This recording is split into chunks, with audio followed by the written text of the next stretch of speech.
целокупното досие од судот и од обвинителството ни стаса на крајот на минатата недела, така што тоа ќе биде пратено, ако не и денес кога Сабајле, јас ги подпишав сите пропратни документи, значи деновиве ќе биде пратено до Будимпешта со цел барање на екстрадиција за 27 април. Мислам дека во минатиот период се изгласани повеќе закони во однос на реформите во правосудството. Според вас, дали овие реформи се продуктивни во случај кога нема кривична одговорност од ниту еден судија и обвинител?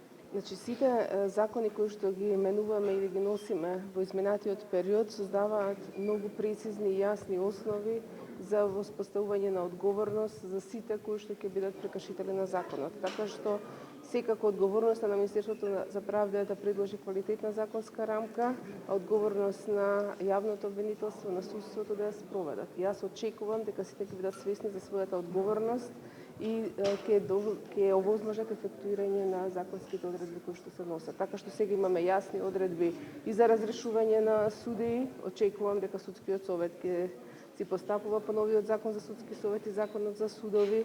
Процедурите исто така се утврдени и за постапување на председателите на судовите, на јавниот обвинител. Правиме напори, значи и она што е во надлежност на Министерството да направиме и увиди. Увидот, односно извештајот кој што беше за злоупотреби на акмисот од претходниот период е пратен во обвинителство, така што очекуваме дека ова што го правиме ние како напор ќе биде следено и од правосудните институции за имплементација на досегашните наши напори. Министерке, меѓународната заедница директно го посочи законот за СЈО дека треба да се исполни.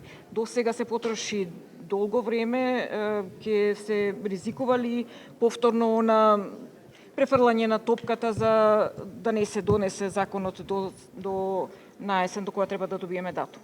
Значи, законската рамка која што ја предложи Министерството за правда е пофалена од меѓународната заедница како соодветна за регулирање на прашањата кои што треба да бидат опфатени со новиот закон за јавно обвинителство.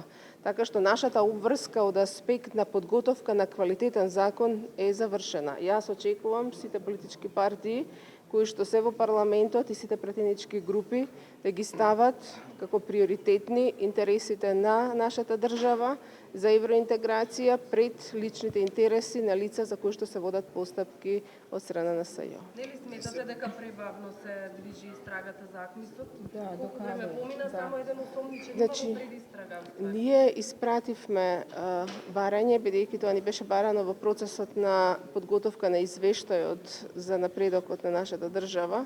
Испративме барање до јавното обвинителство, дадоа една цела листа на чекори кои што се направени. Значи, немојте да очекувате чуда преку ноќ. Ниедна истражна постапка и ниедна судска постапка не завршува брзо.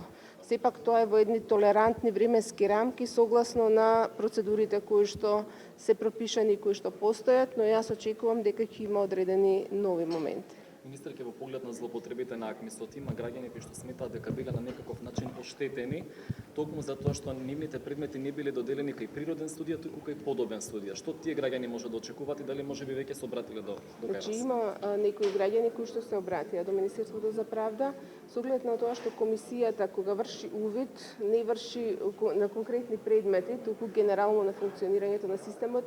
Ние како министерство немаме податоци кои предмети биле, значи, поименично и ги препраќаме до председателите на судовите, бидејќи тие таму имаат податок што било дадено надвор од системот, што не. Така што тие граѓани ние директно ги упатуваме и ова е апел да си бараат, значи, во самите судови информација за тоа дали нивниот предмет бил даден на рака или дистрибуиран преку акмис. Јово Вангеловски никако да стигне представката во судски совет за него. Не станува осомничен и за акмисот. Дали го штити некој овој човек кој што беше главен кочничар, па и го видовме го спусна во бомбите? Не мислам дека ако мислите дека некој од извршната власт го штити, дека има таков некој што би го штител. Така што мислам дека ова прашање треба да го упатите до судскиот совет, колку што сум информирана, тоа сте колку што сте вие информирани, се води постапка за негово разрешување, така што очекувам дека и судскиот совет, затоа и мојот апел, сите ќе бидат свесни за својата улога, бидејќи реформата ние како министерство можеме да ја направиме со предлагање на европски закони кои што се пофалени од сите, но имплементацијата е на органите за кои што ги носиме тие закони. Значи судскиот совет нема никаква причина да бега од спроведувањето на законот, а сега веќе нема ни право со се што им е пропишано како јасни и прецизни основи и воведувањето на принцип на одговорност на самиот судски совет ако не постапува. Па немаат одговорности.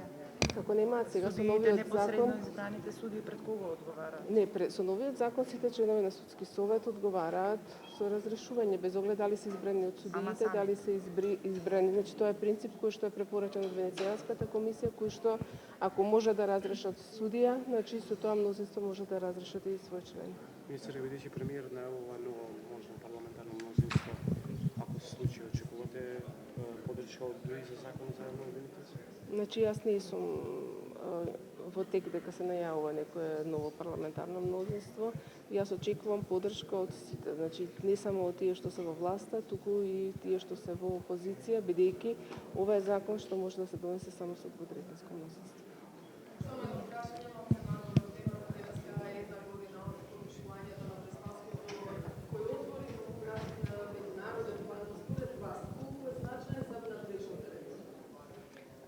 Веројатно, добар дел од фокусот во изминатиот период беше насочен на меѓународен план и тоа и премиерот јавно го кажа дека сепак вниманието повеќе одеше во надворешната политика отколку во внатрешната. Мислам дека изминатата година ние успеавме да го фатиме чекорот во внатрешните реформи со она што се правеше на надворешен план и мислам дека тоа е навистина сериозно признаено од страна на Европската комисија со последниот извештај, така што мислам дека во изминатиот период немавме никакво оправдување да оставиме со внатрешните реформи на страна и тоа оправдување не го баравме, направивме реформи кои што се позитивно оценети. Уште едно прашање, кога ќе има повторно средба со ВМРО ДПМН околу законот за СЈО и дали има никакви најави да се откочи овој процес? Значи, официјални средби не закажуваме, се прават неформални контакти, значи доколку има било какво поместување од нивна страна, веднаш можеме да закажеме средба, но само средби за да ја забавуваме јавноста и ние да се гледаме, мислам дека се непродуктивни. Колку време одговара?